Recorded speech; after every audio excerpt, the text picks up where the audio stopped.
Hoje a gente vai começar apresentando aqui os fundamentos para o artigo que a gente vai apresentar nessa disciplina, que é esse The Formulae as Types Notion of Construction, do Howard, 1969. É, o artigo, basicamente, ele é o que consolidou, o que fechou, o que se chama hoje de correspondência de Curry Howard, porque é de certo modo, é uma extensão do trabalho do Curry de 1934. Mas para a gente poder entrar de fato nessa ideia de correspondência de Curry Howard, a gente precisa primeiro falar dessas duas coisas aqui, que é de matemática construtivista e lógica intuicionista, modelos computacionais e cálculo lambda. Essas coisas estão no mesmo tópico porque estão estritamente relacionadas aqui também. Eu vou falar um pouco dessa primeira parte. A Lila vai falar sobre lambda cálculo. E no final a gente faz o link entre essas duas coisas, resumindo a ideia da correspondência do Curry Howard. Mas, bom, a primeira coisa que a gente precisa realmente começar a falar é sobre matemática construtivista e lógica intuicionista.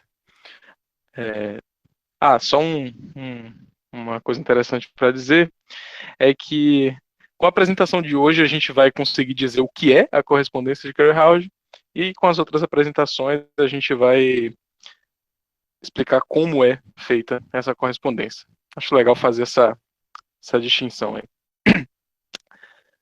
Bom, a primeira coisa é falar de matemática construtivista e lógica intuicionista. Falando de matemática construtivista, assim como várias outras coisas que a gente aprende aqui em computação, ela surge ali no início do século XX, né? Por causa que veio junto, várias áreas começaram a surgir nessa final do século XIX, início do século XX, por causa da crise dos fundamentos, né, da matemática, onde se estava se provando muitas coisas dentro da matemática de uma maneira muito abstrata, no sentido em que não existia um conjunto de regras que estabelecia o que de fato, o que efetivamente constituía uma prova matemática. Não existia, assim, não existia de forma muito formal, né? Isso. Então começaram a surgir vários tipos de formalismo para poder tratar sobre isso, inclusive a computação é um ramo disso. E a lógica e a matemática construtivista surge também nesse contexto, com uma, uma tentativa de olhar a matemática com outros olhos, no sentido lógico, no sentido do que se pode provar, no sentido de como se argumentar para provar as coisas na matemática. E num, num resumo geral, a gente pode entender, eu vou colocar texto aqui, que a matemática construtivista tenta ver afirmações como existe e entender elas, na verdade, como é, pode se construir. Resumindo, assim, resumindo em uma frase, é mais ou menos isso. Por que a gente. E o que isso implica, né? O que significa poder, a diferença entre existir e poder e se poder construir? É porque a matemática construtivista surge ali com Brouwer em 1907 e via a matemática, assim como outros matemáticos também têm essa visão, como uma criação da mente humana, como uma criação livre da mente humana, e não como uma visão platônica de que os objetos matemáticos estão lá e a gente descobre a matemática, mas sim a gente constrói a matemática. Claro, isso é passível de discussões, na verdade tem discussão até hoje sobre isso, mas a matemática construtivista surge como essa ideia intuitiva de que as coisas matemáticas que opa, Desculpa eu te interromper. Esse lance da matemática construtivista, se você descobre, você constrói, tem até uma piada do Paul Erdos, né? Na verdade é bem ele, mas que quando a gente consegue, todas as provas matemáticas já estão dentro de um livro, e quando a gente consegue dar uma prova super bonita, a gente está dizendo que a gente conseguiu acessar esse livro. Né? E aí, como curiosidade, tem um livro, que aí é uma coletânea de várias provas matemáticas, que chama The Book of the Mathematics. Que aí é provas elegantes sobre coisas. Mas só um comentário. ah, tá, beleza. Então ele tinha essa visão platônica, né, no caso. Não é? Né? Essa visão. E acredito que sim, né? Não sei se, era só não sei se chega a ser uma visão ou se era mais uma tiração. Uma piada, né? Não, Bom, tem diferença entre o platonismo lógico de as provas existem por si só, os fatos lógicos existem, e o platonismo matemático, que é os objetos matemáticos existem. assim. Uhum. Nesse caso aqui, o contraste está sendo feito com os objetos, tá? Sobre a matemática. Esse contraste aqui de que se pode construir, de que existe, está fazendo-se com os objetos, né? Então, a ideia que Brouwer trazia é que um objeto existe somente se ele pode ser mentalmente construído. E o que isso implica, né? Isso traz isso vai contra uma das principais ferramentas matemáticas da matemática clássica.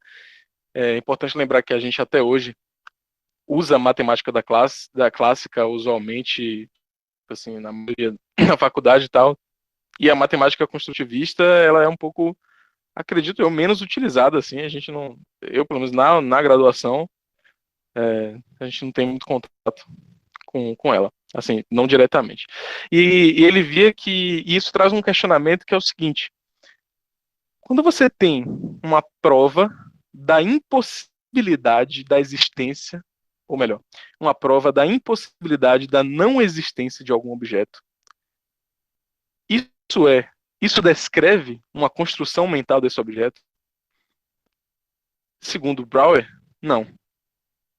Na verdade, isso não descreve uma construção mental do objeto.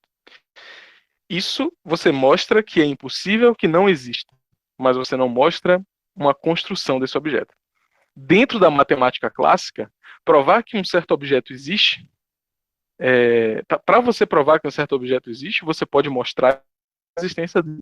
E você também pode utilizar essa técnica da prova por contradição, que é você assumir que não existe e você chega na contradição. Mas você não construiu esse objeto, você não fez a construção mental dele, você não mostrou ele. E isso era algo que o Brouwer discordava. E perceba que essa ideia de essa coisa de da gente de um objeto, da impossibilidade de não existência desse objeto, implicar na existência desse objeto, isso é um conceito lógico. Então ele não é simplesmente matemático, ele é lógico. Então isso mexe nas estruturas lógicas da argumentação. Essa ideia, ela é uma tautologia, ela é uma verdade absoluta na lógica clássica, não só na matemática.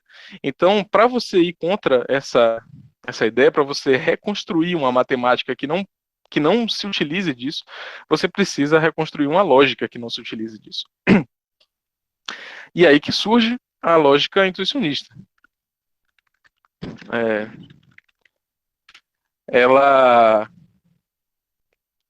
e por várias observações, estudos sobre isso, conclui-se que na verdade o problema, vamos dizer assim, em toda a lógica era no aliás, eu vou tirar esse pós-contextualismo porque já está ali em cima. O grande problema era isso daqui, princípio do terceiro excluído. O que é esse princípio do terceiro excluído?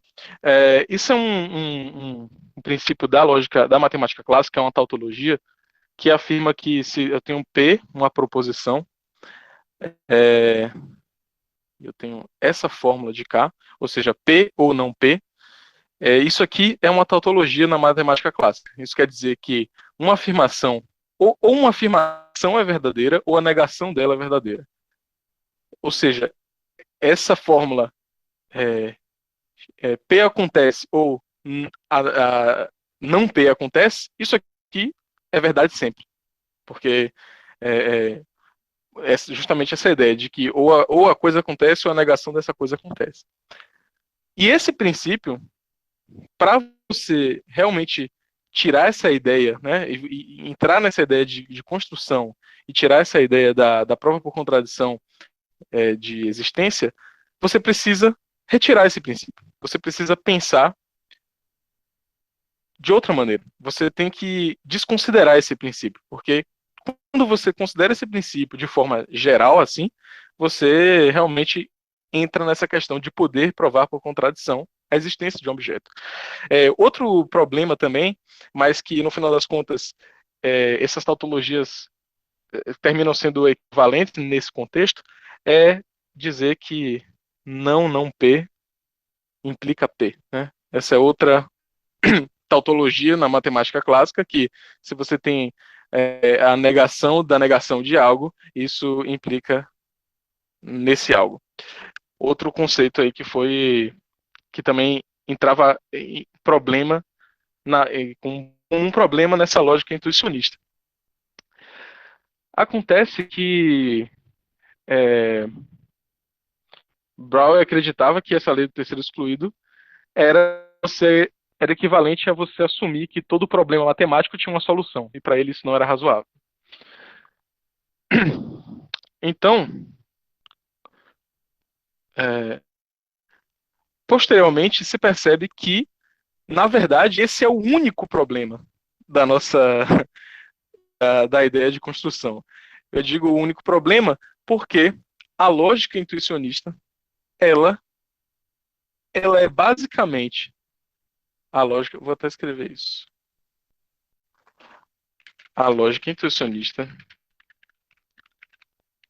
é basicamente a lógica clássica sem a lei, né? Também tem princípio, a lei também do terceiro excluído.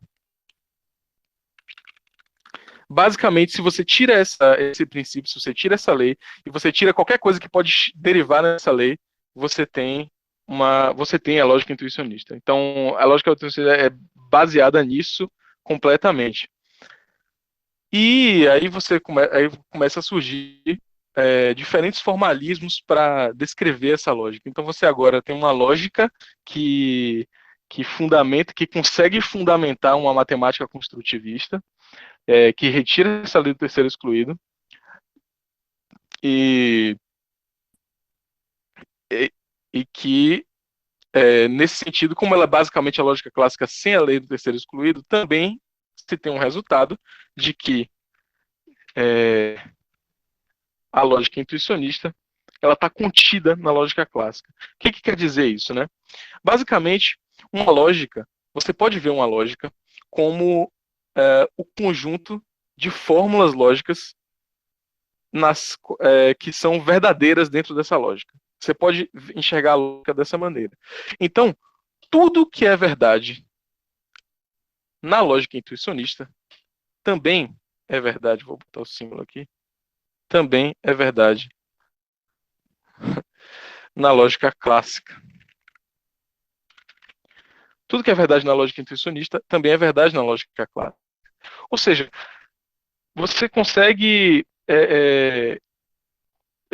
Você não entra em contradição com a lógica clássica, você só é um pouco menor agora. Você não está podendo provar tudo que você conseguia provar com a lógica clássica, mas agora você está provando algo menor. Essa ideia de conjuntos aqui é quase que literal mesmo, porque a gente pode ver a lógica inteira como um conjunto de fórmulas, né? Como eu tinha dito aqui, um conjunto de fórmulas, as fórmulas que estão verdade nessa por exemplo, essa fórmula aqui e tal, que são verdades nessa lógica. Então, você pode enxergar uma lógica desse jeito. Então, a gente tem isso daí, que a lógica intuicionista está contida na lógica clássica. Ok?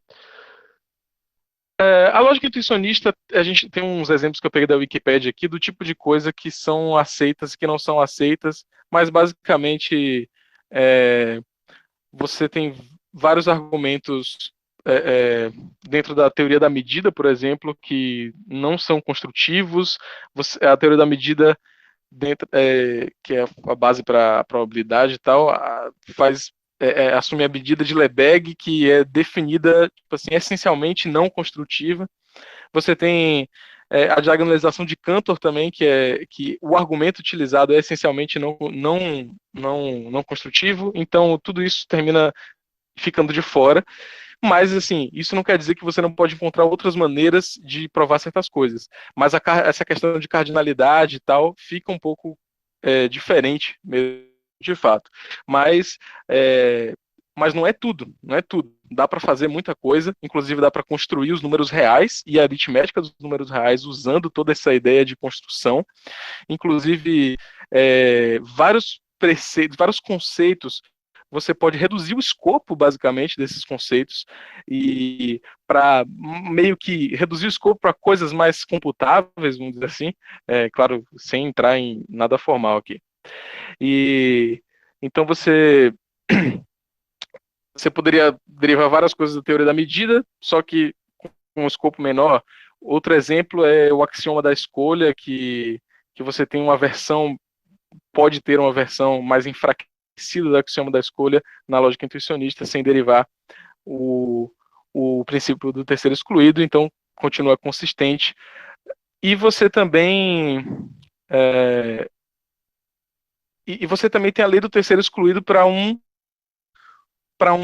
escopo finito. Quando você está falando, quando você tem uma fórmula que tem finitas variáveis ali, você pode aplicar a lei do terceiro excluído, mas no escopo finito. Então, Brouwer, ele via, inclusive, essa lei do terceiro excluído como uma abstração da experiência finita, e que ele achava que isso era aplicado para coisas infinitas, sem justificativa. Então, tudo se baseia nessa ideia que eu estou colocando aqui. Bom, agora a gente pode entrar na formalização em si. Pode-se pensar, como eu já disse, né? A gente pode pensar uma lógica como um conjunto de formas. Agora, como é que você vai dizer, como é que você vai descrever uma lógica? Como é que você diz que as fórmulas que estão nessa lógica são essas? As fórmulas que são verdade nessa lógica são essas? Tem várias maneiras de fazer isso, certo? E uma das maneiras, assim, a gente pode classificar em duas maneiras, que são as maneiras semânticas de fazer isso. As maneiras semânticas, elas basicamente elas trazem significado para as fórmulas lógicas, as fórmulas que fazem parte dessa lógica, quero dizer, as fórmulas que fazem parte da linguagem da lógica, e você dá significado, por exemplo, né, vamos entrar aqui, se a gente tem a lógica clássica, por exemplo, quem pegou lógica já viu essas coisas, que, por exemplo, quando você tem uma fórmula qualquer, você como é que você diz que uma fórmula faz parte da lógica clássica no sentido de que ela é uma tautologia na lógica clássica?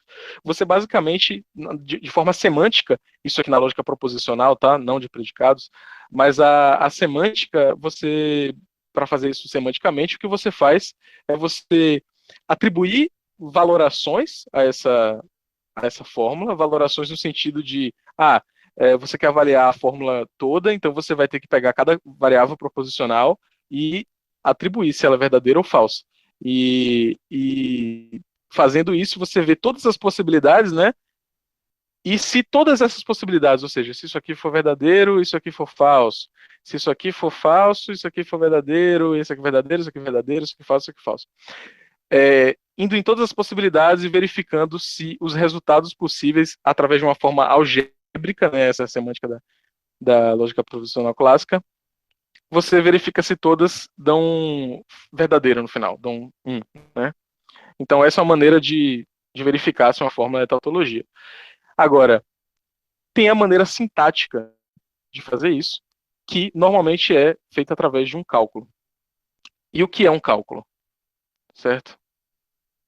A maneira sintática é o seguinte: você descreve qual vai ser sua linguagem, quais são os símbolos que você vai estar utilizando. Então, vamos só rapidamente colocar aqui um exemplo, né? Por exemplo, para quem conhece lógica, vai estar familiarizado com esses símbolos daqui. Aí você fala, vão ter esses símbolos na minha lógica, além das variáveis posicionais. E aí você define o que é uma fórmula. Eu vou definir aqui o que é uma fórmula da maneira mais usual, que é o seguinte.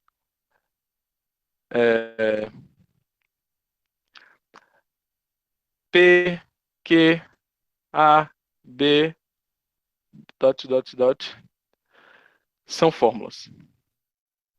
A gente define isso indutivamente, tá? Isso aqui são as variáveis, né? As variáveis. E a gente fala que se tá aqui em cima, deixa eu botar aqui. Se, por exemplo, alfa é uma fórmula, alfa e beta são fórmulas, vou botar assim, são fórmulas. Então temos que esse símbolo e alfa é uma fórmula, alfa, esse símbolo e beta é uma fórmula também. Isso aqui é uma fórmula e isso aqui é uma fórmula. Beleza. Você definiu qual é a sua linguagem. Isso aqui indutivamente. Então, coisas como tipo, não P, ou P, seta Q, A, esse símbolo D, enfim. Bom, eu propositalmente não falei, não li da maneira que a gente lê normalmente essas formas, para lembrar que isso aqui é coisa sintática, mas todo mundo lembra que isso aqui seria não alfa, alfa e beta, alfa ou beta, alfa implica beta. Então, primeiro você define essas fórmulas e você vai trabalhar nessa linguagem e agora sim você vai definir quais fórmulas fazem parte da sua lógica, certo?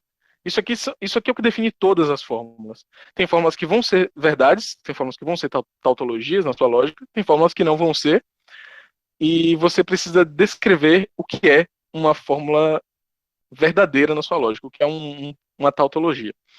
E a maneira sintática de fazer isso, como eu falei, normalmente é um cálculo. E o que é um cálculo? Bom, um cálculo, ele a ideia dele, além de descrever quais são as fórmulas da lógica, é também você tentar formalizar o que é uma prova. O que é uma prova, né? Então, a gente faz provas, né? A gente prova teoremas e não sei o que lá, mas, claro, a gente faz isso de uma maneira, estritamente falando, informal, mas existe uma forma formalíssima, vamos dizer assim, que é a definição de fato do que é uma prova. E esses sistemas de dedução, esses sistemas, o cálculo pode ser visto como também um sistema de dedução. Então, essas coisas são utilizadas justamente para definir formalmente o que é uma prova matemática, o que é uma prova dentro da lógica. Então, existem várias maneiras de descrever esse cálculo, mas usualmente a gente vai ter um conjunto de axiomas. Esses axiomas são basicamente fórmulas que já estão na lógica, que são tautologia. Vamos dizer assim, por definição. Certo? Essas são fórmulas que já são tautologia por axiomas, são fórmulas que já são tautologia por definição. E, em geral, você tem um conjunto de regras de inferência. Regras de inferência. O que isso significa? Como a gente está tentando formalizar o que é uma prova matemática de fato, o que a gente vai fazer é partir de certas fórmulas e, através de regras de diferença, chegar em outra fórmula. E com essa construção, a gente vai poder descrever o que é uma tautologia e o que não é, nessa nossa lógica. Esse processo, descrito por essas regras de inferência é justamente o que a gente pode chamar de uma prova. E existem várias maneiras. Tem uma coisa no chat, a gente falando. Não, pode continuar. Tem, mas pode continuar. Beleza. Deixa eu voltar aqui só para. Existem várias maneiras de você descrever esse cálculo. A que eu vou mostrar hoje aqui é um exemplo de cálculo de sequentes, porque é o tipo de cálculo que o artigo utiliza, né? Mas essas regras de inferência, eu gostaria de lembrar que elas são realmente, não têm significado, tá? Ela tenta ser tão formal ao ponto de que você só está manipulando os símbolos, né? Que é o que a gente faz, que já foi comentado hoje, que é o que a gente faz na computação o tempo todo.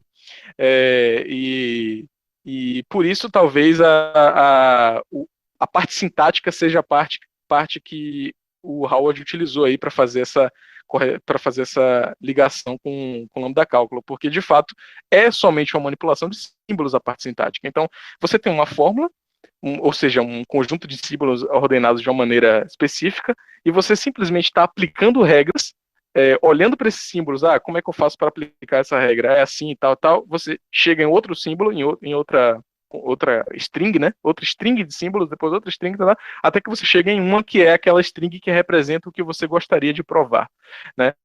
E as regras de inferência basicamente descrevem de P se conclui que, onde P é uma fórmula ou algo parecido e Q é uma fórmula também. Tá. Como é que seria então um cálculo de sequentes, né? Um cálculo de sequência. Alguma dúvida até aí, pessoal? Se tiver, pode comentar aí. Então, primeiro deixa eu definir o que é uma sequente, certo? Uma vez que você já definiu, né, o seu conjunto de símbolos, as suas fórmulas e tal, uma sequente a gente pode dizer que é. Deixa eu. Vou fazer assim, tá? Se a gente tem fórmulas. Se a gente tem uma sequência de fórmulas, assim, A1 até a N, né?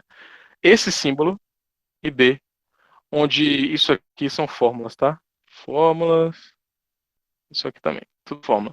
Então, uma sequente é um objeto sintático desse tipo. É isso, é uma sequência de fórmulas, esse símbolo, que a gente chama de símbolo de derivação, e B é uma outra fórmula. Então, a ideia já para sacar, né? Você tem um monte de fórmulas que são essencialmente proposições matemáticas, são essencialmente afirmações lógicas, na verdade. Então, você tem uma sequência de afirmações que deriva uma outra afirmação. Então, essa é a ideia de uma sequente. Deixa eu só ver aqui.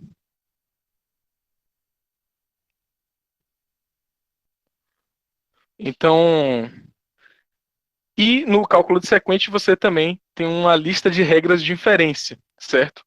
Então, por exemplo, eu vou listar aqui, eu tenho uma lógica,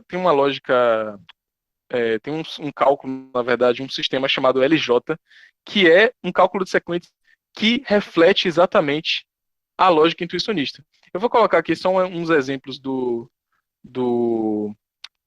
das regras de inferência dele, beleza? Deixa eu só pegar aqui.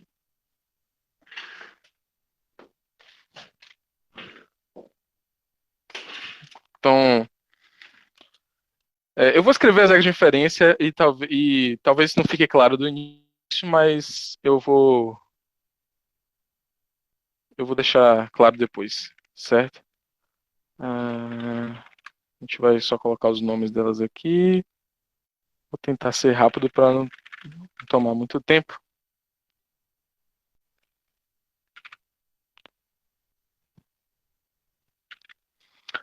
Isso aqui acho que o nome é Enfraquecimento, basicamente. Tá. Uma regra de inferência no cálculo de sequentes é descrita da seguinte forma. Você tem isso aqui, tá.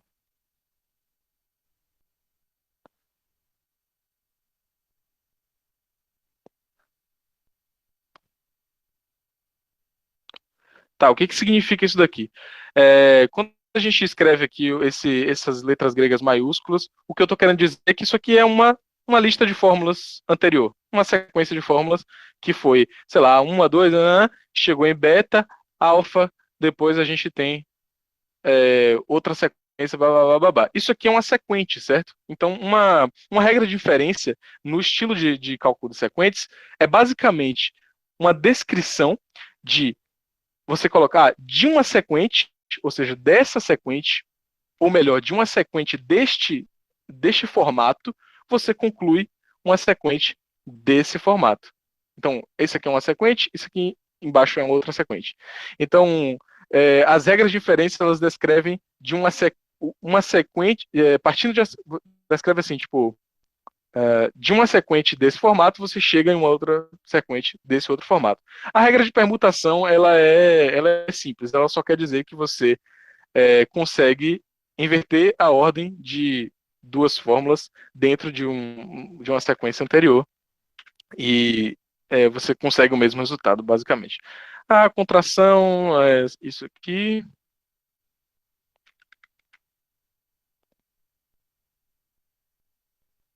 A regra de contração basicamente diz que de uma sequência de fórmulas, de uma sequente, né, ou seja, uma sequência de fórmulas que deriva um beta e que tem duas fórmulas idênticas aqui dentro, você pode simplesmente escrever isso como uma sequência de fórmulas com uma só, né?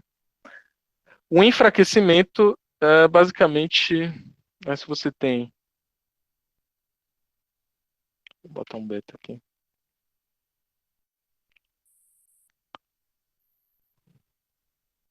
O enfraquecimento descreve essa regra, que é o seguinte: se você tem uma sequente, que é um monte de fórmulas que deriva um beta, você pode adicionar fórmulas aqui, basicamente, e você chega em um próximo termo. Daqui você consegue concluir, vamos dizer assim, você consegue derivar esse de baixo. Que é basicamente adicionar uma nova fórmula qualquer aqui, certo? Então, essas foram as regras que descrevem, são regras estruturais, é mais para a gente utilizar isso como para facilitar essa manipulação dos símbolos. E você tem, por exemplo, uma regra mais que agora vai entrar as regras lógicas, né? Eu vou colocar uma só, tem umas 8, mas eu não vou botar todas. Uma regra lógica é a seguinte: se você tem uma sequência de fórmulas aqui e um alfa derivando um beta, você consegue concluir isso daqui. Você consegue concluir uma sequente que é pegar todas as fórmulas anteriores nessa sequência e que isso deriva alfa implica beta, ok? Bom, isso nos faz pensar o seguinte: eu vou dar um exemplo, né, de como utilizar isso daqui, né, basicamente. Assim, outra regra é um axioma que a gente já tinha falado aqui, né, que tem os axiomas e tal, mas nesse caso é uma sequente que basicamente ela não precisa de nada em cima, ou seja, do nada você chega nela, que é, caso você tenha uma fórmula alfa, você consegue derivar alfa. É um axioma razoável, certo? Então, por exemplo, se eu quisesse provar a seguinte afirmação, se eu quisesse provar essa fórmula nesse cálculo de sequências. Lembrando que esse é um cálculo de sequências da lógica de intuicionista, então se eu conseguir derivar isso daqui, quer dizer que essa fórmula ela é uma verdade, uma tautologia na lógica intuicionista, e eu vou conseguir. Mas, assim, né, e qual é a definição do que é derivar essa fórmula. O que significa uma fórmula realmente ser uma tautologia com base nessas regras de inferência? Isso quer dizer que eu consigo escrever, consigo chegar nessa sequente, que é uma sequente que não tem nada na esquerda. Ou seja, chegar numa uma sequente desse tipo, usando essas regras de inferência, significa que essa fórmula ela é uma tautologia nessa minha lógica. Então, se o cálculo de sequências descreve a lógica corretamente, então tudo que ela derivar vai estar na lógica, e tudo que ela tudo que não poder ser derivado não vai estar na lógica. Eu ia fazer um exemplo, mas o tempo está apertando. Então, eu não vou fazer o exemplo não.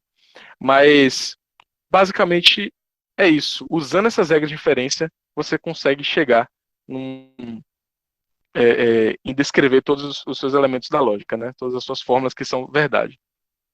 E por que eu estou falando isso, né? Basicamente, o Howard, nessa primeira parte do artigo, para conseguir fazer a correspondência com o lambda cálculo, ele utiliza esse tipo de formalismo, que é o cálculo de sequências.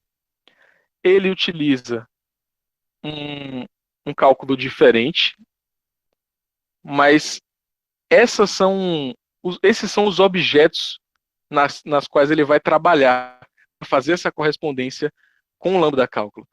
Esses objetos, ou seja, são sequentes e fórmulas. Esses objetos, de certa forma, têm lá uma correspondência com o lambda cálculo de tipado, né?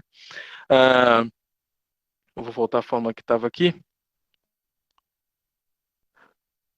E aqui, por enquanto, eu vou falar só de lógica proposicional, porque a primeira parte do artigo é só disso. Quando ele começa a falar de lógica de predicados, a gente dá uma base melhor sobre lógica de predicados.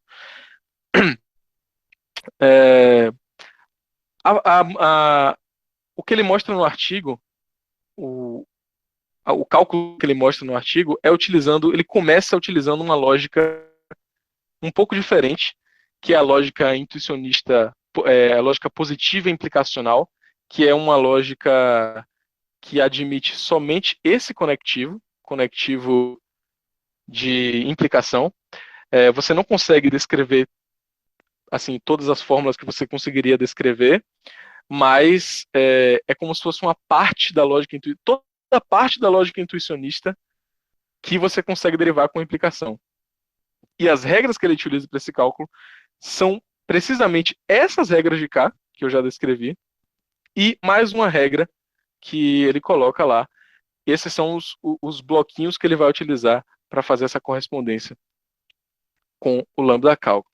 Então, de início, eu vou realmente só começar com isso aqui mesmo, que são as regras de inferência, são as coisas que vai ser necessário entender para as próximas apresentações. E aí agora a Lila vai falar sobre lambda cálculo, certo? Só uma dúvida, a gente tem limite de tempo?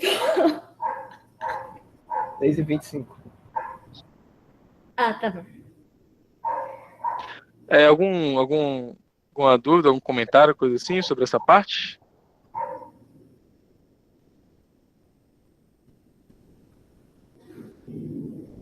Não, né? Beleza. Então, eu vou parar de apresentar aqui. E aí a Lila pode continuar. Pode dar um break, vamos dizer assim, como se estivesse mudando de assunto. E tá mesmo. Só que depois, no final das contas, meio que a gente vai estar falando da mesma coisa. É o quê? Quando eu estiver chegando perto do final da minha apresentação, vocês vão começar a ver a correlação. Sim. Deixa eu ver aqui. Para a apresentação. Pronto, vai lá.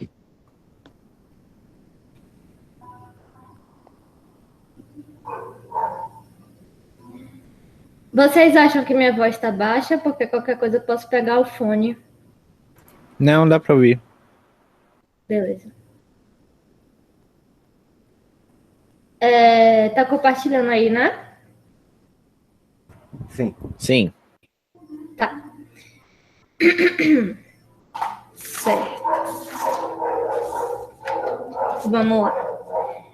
É muita coisa que tem em lambda cálculo. Eu tentei. Só uma observação. Quando você está sem fone, o som ambiente fica todo junto, tá? Deixa eu apagar o fone então, que vai ser melhor. Me dá um segundo.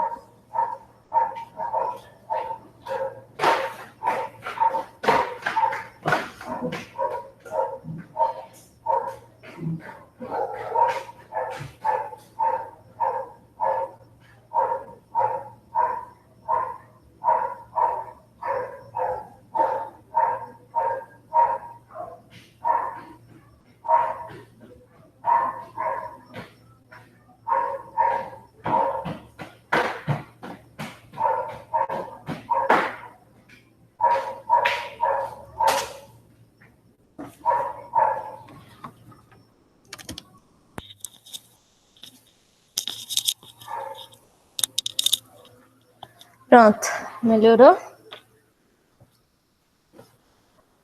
Sim, pode ir. Sim. Certo. Tá. Uma motivação do lambda cálculo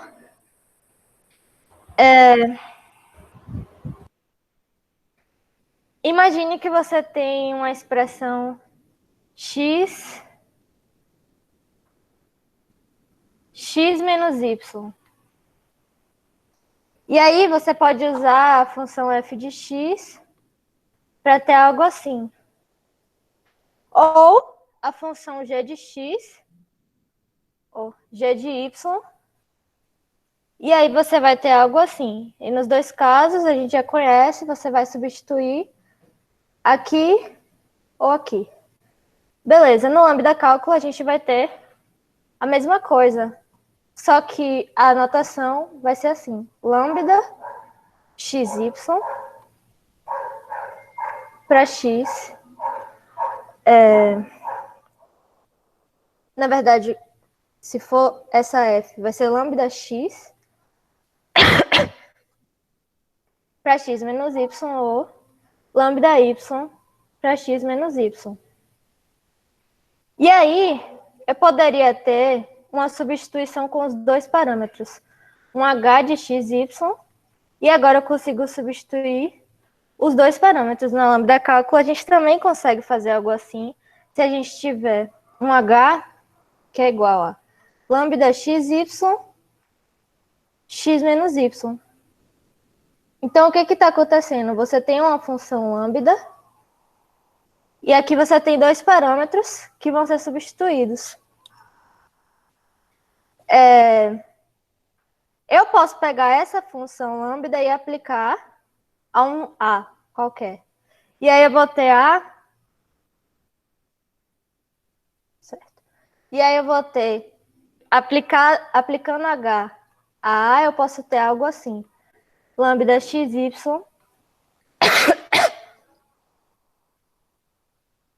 para a. Isso aqui pode ser traduzido como lambda x, lambda y, porque são meus dois argumentos, x menos y. E aí, o que é que eu vou fazer? Eu vou substituir o parâmetro x aqui dentro e depois o parâmetro y aqui dentro. Eu estou dando só um geralzão, ainda vou explicar direito o que está acontecendo. E aí, na função de dois parâmetros, como é que isso poderia funcionar? Eu teria... Eu poderia fazer essa, mas eu vou fazer logo de dois parâmetros, porque vai ser melhor e eu não tô com tanto tempo. E eu vou fazer essa de qualquer jeito lá dentro. Eu vou ter um H, esse mesmo H, aplicado a AB. E aí o que vai acontecer é H é lambda x, lambda y, aplicado a x menos y. E eu vou pegar isso e aplicar a A. E depois vou pegar isso tudo e aplicar a B. Ixi, ficou pequeno, vou fazer aqui. E aí, Isso vai gerar. Quando ficar pequeno, você pode dar zoom, que aí dá para você escrever mais. Ah, massa. E aí eu vou aplicar esse A aqui, passando o parâmetro de x. Então, meu A vai ser o x e tudo que for x aqui dentro vai virar A. Então, isso vai me dar lambda y A menos y. E eu vou continuar aplicando isso a B. E isso vai ser igual a aplicar esse B aqui. Tudo que tem y, então, vai se tornar B e eu vou ter A menos B. Isso é a mesma coisa que ter H de AB. Então, isso é só meio que uma ideia do que seria o lambda cálculo e, tipo, a relação do lambda cálculo com as funções que a gente já conhece, funções com vários parâmetros. E tem muita coisa que a gente consegue fazer com o lambda cálculo. Um pouco de contexto histórico, o lambda cálculo foi criado nos anos de 1930, na década de 30, por Alonzo Church, se não me engano. E existe uma prova que o lambda cálculo é equivalente à máquina de Turing. Então, tudo que eu consigo fazer com a máquina de Turing, eu consigo fazer com o lambda cálculo. E existe essa versão de computação baseada em lambda cálculo que gera as linguagens de programação funcional, que é o que a gente vê hoje. O que mais? É isso, beleza. O lambda cálculo ele é baseado na definição e aplicação de funções. Isso aí que eu mostrei para vocês agora. Tipo, a base do lambda cálculo é essa, a definição e aplicação de funções. Então vamos lá. Um lambda termo ou uma expressão lambda é definido de forma indutiva sobre um conjunto de identificadores. Então eu tenho isso aqui, x, y, z, u, v, que são chamados de variáveis. Essas são as variáveis, são os termos base, assim, da linguagem. Então, o que é que a gente tem? Uma variável é um termo. Então, se eu tiver só um x, isso já é um lambda termo. Só um y é um lambda termo. Um mn, tipo m e n termos. mn é um termo. Então, xy é um termo. E uma abstração. Outra coisa. Se eu tenho um mn, então isso é a aplicação de m a n. E uma abstração. Se m é um termo e x é uma variável, uma coisa nesse estilo aqui, lambda xm, é um lambda termo. E x é parâmetro de m. Função que retorna m com o parâmetro x. Como a gente viu aqui, essa função é um lambda termo. É como se lambda xy ponto m é como se fosse uma coisa assim, esse m é isso aqui. E eu vou retornar, vou ter dois parâmetros, eu vou retornar a função m com os parâmetros x e y. Alguns exemplos de termos, tem x, xy, então aqui é só uma variável, aqui é um mn, aqui é um x.m, onde m é um outro termo, xy. Eu posso ter algo assim, isso é um m, isso é um n. Aqui dentro eu tenho uma função que leva y para ele mesmo, a identidade, como se fosse levar x para ele mesmo. Qualquer coisa que eu aplique aqui, lambda x aplicado a um a, vai me retornar a identidade. E uma outra lambda x retorna xy. E essas duas, eu aplico uma à outra. Então, eu tenho essa aplicação m, eu tenho essa aplicação n, eu tenho a aplicação m a n. E aqui, um outro lambda termo, eu tenho uma variável seguida de uma aplicação. Essa aplicação aqui vai retornar isso aqui já é outra aplicação que retorna isso. Então, é basicamente uma linguagem formada por funções que vão uma se ligando à outra e você vai se guiando pelas definições e aplicações das funções. Beleza. O escopo de uma função, então, se eu tenho uma coisa assim, xm, eu tenho que m é escopo dessa função. Então, m aqui seria o escopo. Tudo que vem depois do ponto é o escopo, então, independente se eu tiver uma coisa enorme, tipo m, ponto, sei lá, é escopo que vem depois do, sei lá, lambda, sei lá, ponto, sei lá. Então, o escopo é o que vem depois do ponto. Eu vou ter vários escopos de várias funções dentro de uma expressão lambda.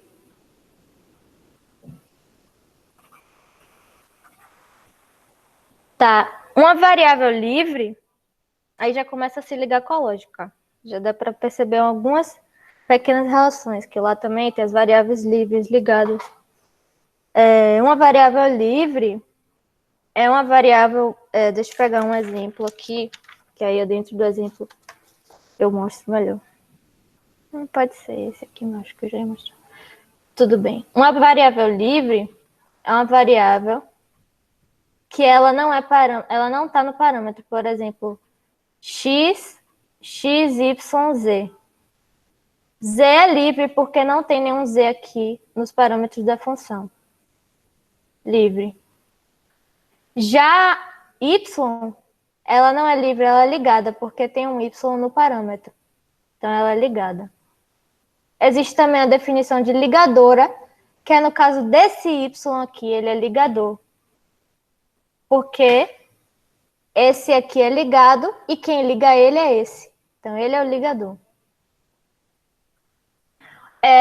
Uma expressão que não tem nenhuma variável livre, isso é importante. Uma expressão lambda que não tem variáveis livres é chamada de fechada.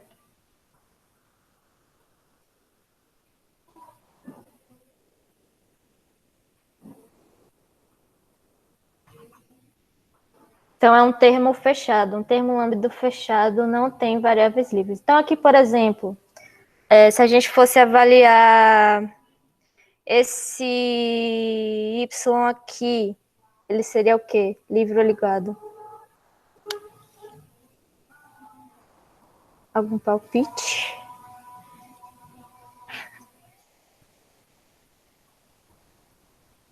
Seria ligado, né? Exato. Então, esse y aqui é ligado. Que variável aí seria livre? Esse w aqui é livre porque não tem nenhum w nos outros. Esse w aqui é livre.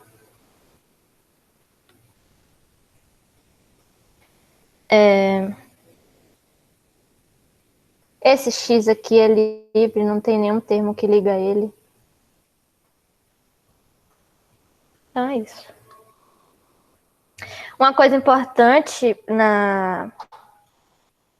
nas expressões lambda é você saber a ordem das coisas, porque senão você vai gerar ambiguidade. Para isso, eles organizam os parênteses dessa forma aqui. Tipo, se eu tiver um lambda x pq, então eu vou agrupar o pq e depois agrupar isso aqui. Se eu tiver vários termos assim, então eu vou agrupar com preferência na esquerda. mn, depois agrupo p, depois o q. Se eu tiver variáveis assim, parâmetros, então eu vou agrupar com preferência na direita. Então, eu vou ter lambda x, ponto, lambda y, ponto, lambda z, ponto m. Então, com preferência na direita, eu vou agrupando. Isso é importante. Isso aqui é diferente de agrupar primeiro assim, depois assim, etc.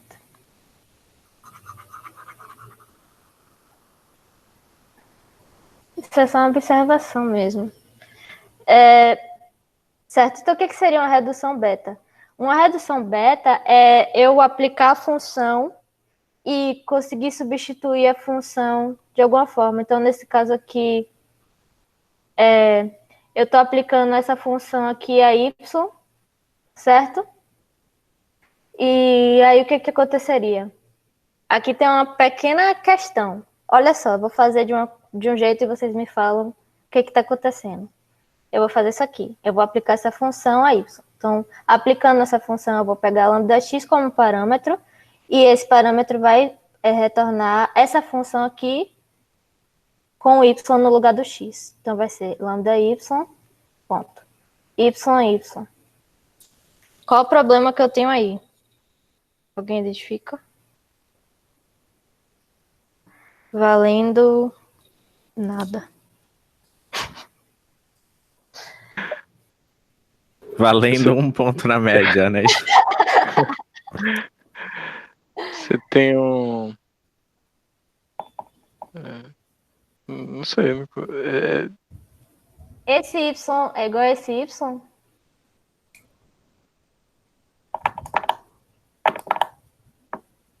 Não. Eu estou substituindo um y que não tem nada a ver com esse. E no final das contas eu fico com uma impressão de que eu tenho o mesmo y, de que essa função é uma função que pega um parâmetro e dobra ele. Não é isso que acontece. Eu não posso fazer isso porque y aqui dentro é uma variável que já existe, já está ligada e ela está aqui. Então, eu preciso fazer uma substituição e falar, essas duas variáveis são diferentes. Então, eu preciso explicitar que elas são diferentes antes de qualquer coisa. Se eu estou vendo que eu vou substituir um y ali, então eu preciso dizer, tá, posso substituir esse y? Posso. Mas antes disso, eu vou fazer o seguinte. O y que eu tinha lá dentro, eu vou chamar de z. Agora você pode fazer o que você quiser. Entendeu? E aí eu aplico. E aí sim, isso aqui pode ser chamado de redução beta certa. Eu vou aplicar e eu vou ter um z, yz. Essa é a minha função. Agora No caso, tipo, a redução beta, ela só é permitida quando você não tem variáveis livres ali, né? Quando não, você tem... ela foi permitida aqui. Deu certo. Só que eu tive que fazer a mudança. Eu tive que chamar isso aqui de z, para não dar confusão. Então, é porque eu estou passando muito rápido pelo assunto, mas existem regrinhas para você fazer reduções beta. Entendeu? Então, tipo, se a variável for livre, não sei aonde, como é que eu faço? Se a variável for ligada, eu não sei aonde, como é que eu faço? Então, eu quis demonstrar aqui que não é de qualquer jeito que você vai aplicando e vai se saindo, sabe? Você tem que ter uma noção de, tipo, essa variável aqui não pode ser isso aqui não pode dar isso. Então, tipo, a redução beta, você está aplicando funções, mas existe um cuidado para isso, entendeu? Tem uma lista de regrinhas e tal, mas, tipo, isso não vai ser tão importante pra gente. Então, eu só quis fazer uma demonstraçãozinha assim, para vocês verem mais ou menos o que está acontecendo quando você vai aplicando e o que é uma redução beta. Então, a redução beta é você aplicar a função e você conseguir uma forma reduzida daquilo. E aí, você vai criando, você vai reduzindo, através de reduções beta, até que você chegue a uma forma que não é mais reduzível. Por exemplo, essa aqui. Não tem mais a que aplicar. Então, essa forma aqui não é mais reduzível, ela é chamada de forma normal. Deu para entender?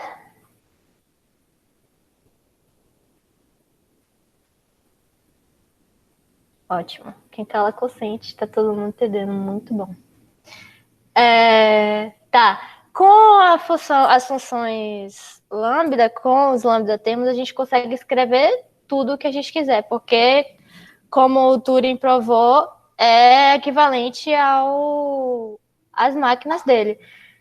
Então, a gente consegue fazer qualquer coisa. A gente consegue fazer numerais, a gente consegue fazer booleanos, a gente consegue fazer as funções que mexem com numerais booleanos, etc.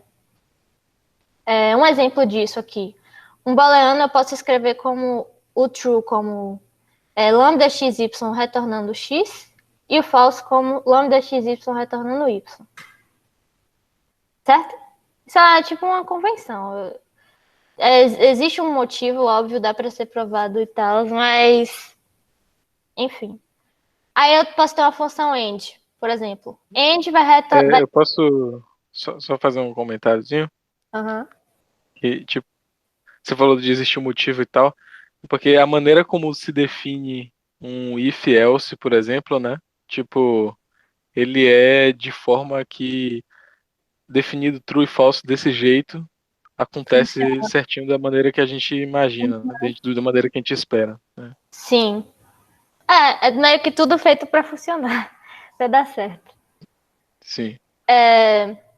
Aí, por exemplo, uma função end, você tem os parâmetros x, y, e aí você retorna x, y, x. Por que isso acontece? Vamos ver aqui um exemplo. Você tem o end, aqui, parâmetro x, y, retornando x, y, x. Aí, vamos dizer que a gente está aplicando isso a mn. M pode ser true ou false. N também. Aí, vou aplicar end a isso. Eu vou receber de volta x, y, x, m, n, m. Certo? x, y, x, m, n, m. Minha resposta. m, n, m. Se m for true, o que o true faz? Ele vai pegar e vai retornar o primeiro. Eu retorno n. E aí, retornando n, isso é um n, eu vou dizer, se n for true, meu end é verdadeiro. Claro, eu tenho true com true. Se n for false, meu end é false. Eu tenho true com false. Ok. Se m for false, vou fazer em vermelho para não bagunçar o pensamento. Se m for false, eu vou retornar quem? O segundo parâmetro. Então, eu vou retornar m. Se m for false, eu retorno m. Retorno false. Perfeito. Porque no end, se o primeiro for false, nem precisa olhar para o segundo. Eu já tenho o meu resultado. Então, é isso que ele faz. Um exemplo aqui de numerais, representação de numerais. O 0 pode ser representado como lambda xy, y, ou 1, lambda xy, x, y, lambda... Aí você vai acrescentando, né, o x, lambda xy, aí você vai fazer x, xy é 2, x, x, xy é 3, 10, x, x, x, 10 vezes y. Top. E aí você pode ter várias funções com isso aqui, dá para fazer adição, subtração, exponencial, o que você quiser fazer, você está livre para fazer. Uma coisa importante, ponto fixo, um termo P, tal que XP é P. Ou seja, ele aplica o P, mas não sai do P. Ele fica fixo. No cálculo lambda existe um operador, Y, que chama Y Combinator, que ele é um termo que, se você fizer YX, você retorna com XYX. Isso, eu não vou entrar em detalhes, mas ajuda na recursão. Então, com o Y Combinator, você consegue fazer recursão no lambda cálculo. Era tudo o que faltava para deixar completinho e perfeito. A definição dele é essa aqui. Você tem o U, tal que U é lambda UX aplicado a X, UX. Com isso aí você vai conseguir recursão. Beleza, tipos. Então, a gente estava na lambda cálculo sem tipos, a gente entra agora na lambda cálculo com tipos. Eu esqueci de botar aqui, mas eu vou falar. Que é importante. Qual a motivação disso aqui? Por exemplo, if 2, 2, 3. Isso aqui faz algum sentido? Não. Add true com 0. Faz sentido? Não. Então não é festa. Eu não vou sair fazendo uma função que era para ser booleana, aplicando a numerais, não vou fazer uma função de numeral aplicando a booleana, então existe um motivo para ter tipos, né? Exatamente, essa é a motivação. para você ter tipos no lambda cálculo. E aí você tem os tipos básicos, alfa, beta, gama. Você pode ter bool, int. Tem um lá que é nat, natural, números naturais. E os tipos funcionais, você tem um tipo que leva a outro quando você está aplicando uma função. Sei lá, você tem uma função... Enfim, você tem uma função que vai de um x para um xy. E o tipo vai de t para t1, sei lá. Você está aplicando, leva um tipo para outro. E aí, uma definição importante, você tem ambiente de tipos. O que seria isso? Você tem uma sequência de variáveis e os tipos delas. De forma mais formal, uma sequência de atribuições de tipos para variáveis. Então, eu estou atribuindo tipos para variáveis. Isso aqui pode ser vazio, claro, nada impede. E aí eu tenho esse gama, eu acho que isso aqui é um gama 2, né? Que é um gama maiúsculo. Que você tem, por exemplo, x é int, y é bool, f é um tipo funcional que leva um int a um int, porque eu estou falando de lambda termos, né? Então eu posso ter uma aplicação. Esses ambientes podem ser consultados, por exemplo, quem é x no ambiente gama 2 é int. Ou atualizados. Em gama 3 eu quero que x seja booleano. E aí eu pego as variáveis. Isso aqui foi o que eu entendi disso aqui. Eu vou pegar as variáveis do lambda do gama 2 e em gama 3, só que eu vou atualizar o x para ser bool lá dentro. Tá certo? Isso foi uma dúvida, mas eu...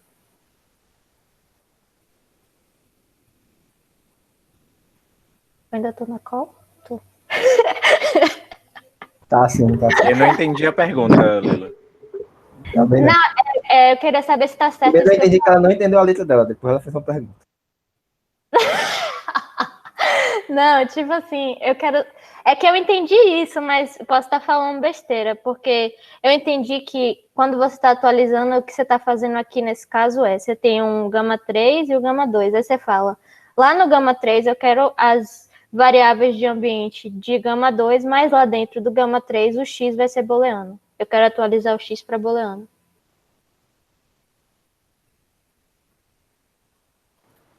Sei não sei o que é atualizar não no contexto do lambda cálculo.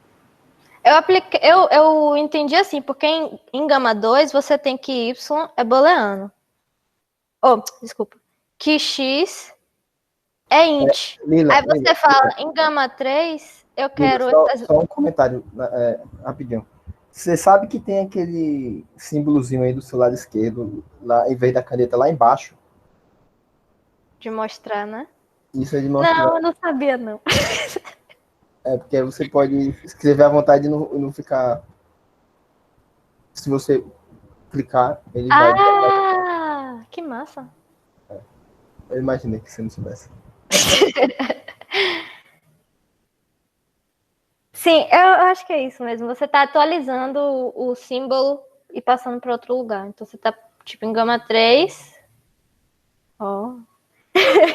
Você pega as variáveis de ambiente de gama 2 e fala, mas em gama 3 eu quero que x seja booleano.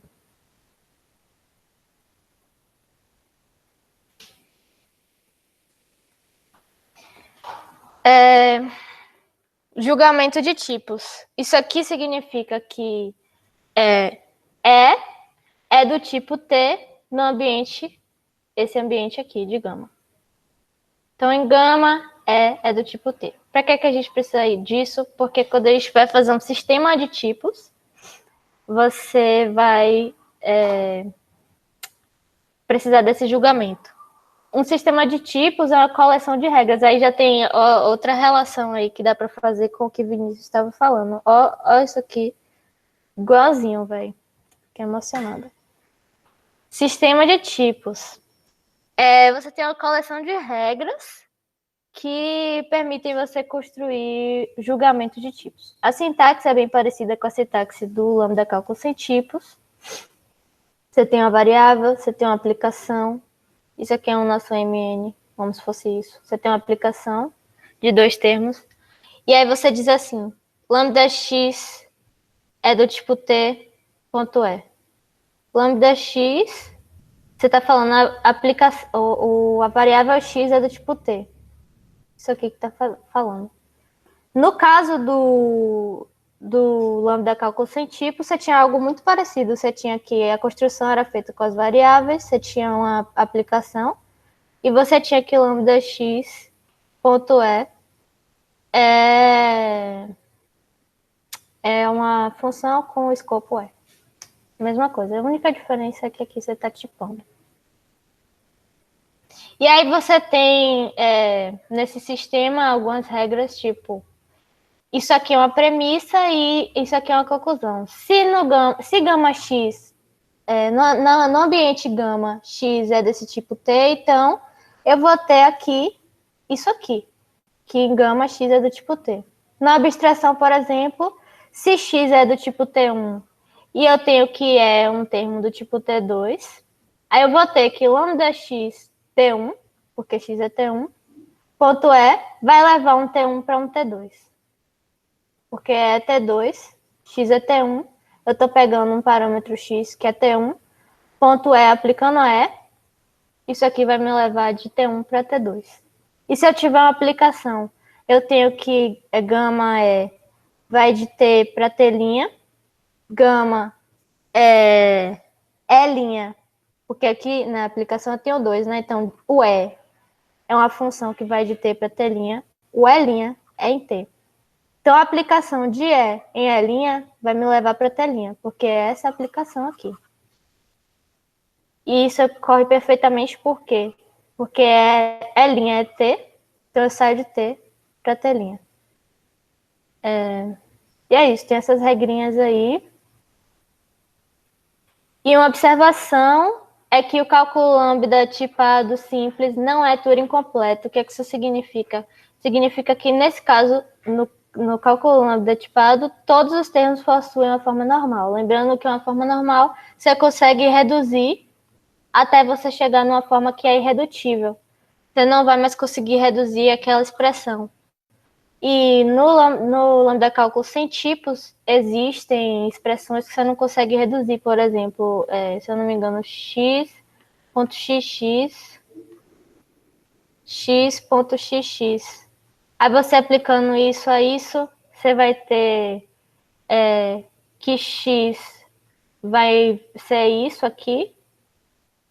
E aí você vai ter que, tipo, se eu pego isso e coloco onde tem x, então, quando eu aplico, faço uma beta-redução, eu estou fazendo isso aqui. Eu estou pegando isso e botando no x, botando no outro x, eu fico com a mesma coisa. Se eu for de novo, eu vou pegar isso aqui. Quem é meu parâmetro x é esse. Então, isso aqui vai ser dobrado de novo. E aí eu fico nessa até para sempre. Então, ele não é redutível. Não tem forma normal. No cálculo lambda tipado, eu sempre vou ter forma normal. E é isso, gente. Uma boa noite e até amanhã.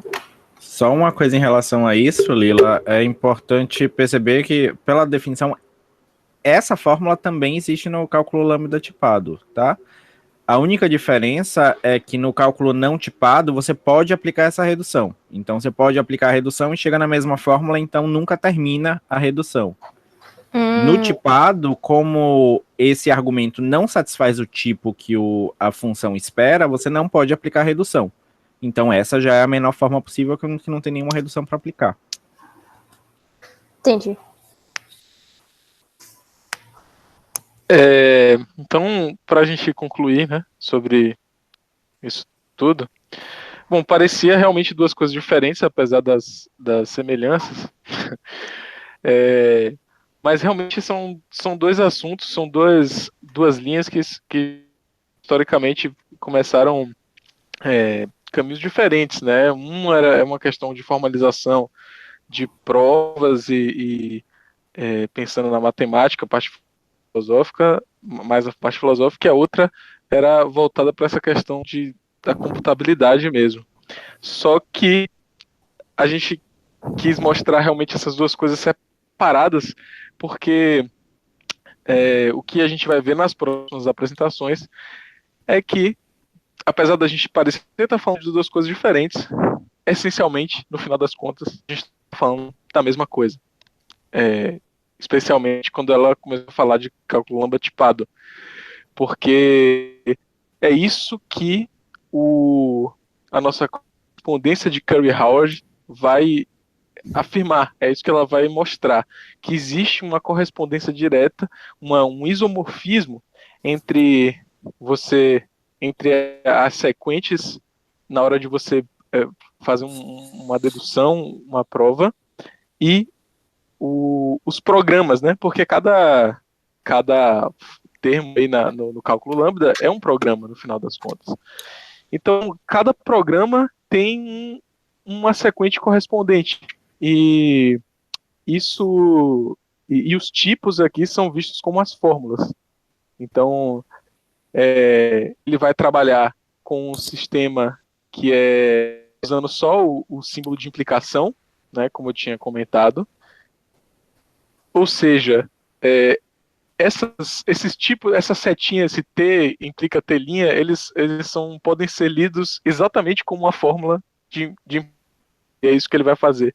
E além disso, ele constrói essa maneira de interrelacionar essas duas coisas.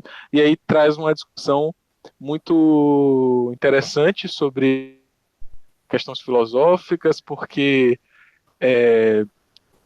você vai ver que existe um sistema de tradução entre provas e um sistema de dedução natural, e na lógica intuicionista, é claro, e um programa, um termo do cálculo lambda. Ou seja, todo problema de computador é uma prova da lógica construtiva, é da lógica intuicionista. Todo programa de computador é uma prova da lógica intuicionista e vice-versa. Então, essencialmente, quando a gente... É importante lembrar isso aqui. A gente não só...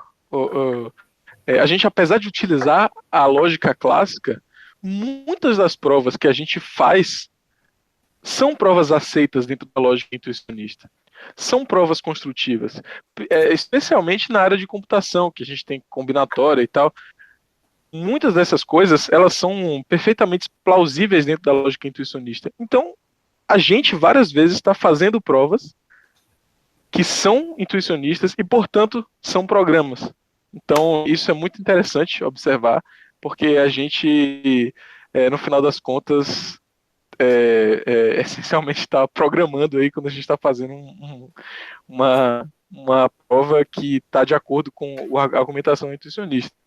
E aí levanta outras questões também, porque se você tem uma lógica que tem uma correspondência direta com um modelo computacional, e as outras lógicas? Elas têm modelos computacionais que têm uma relação direta? E a lógica clássica? Qual é o modelo computacional que corresponde completamente à lógica clássica? E a lógica modal? E a lógica epistêmica?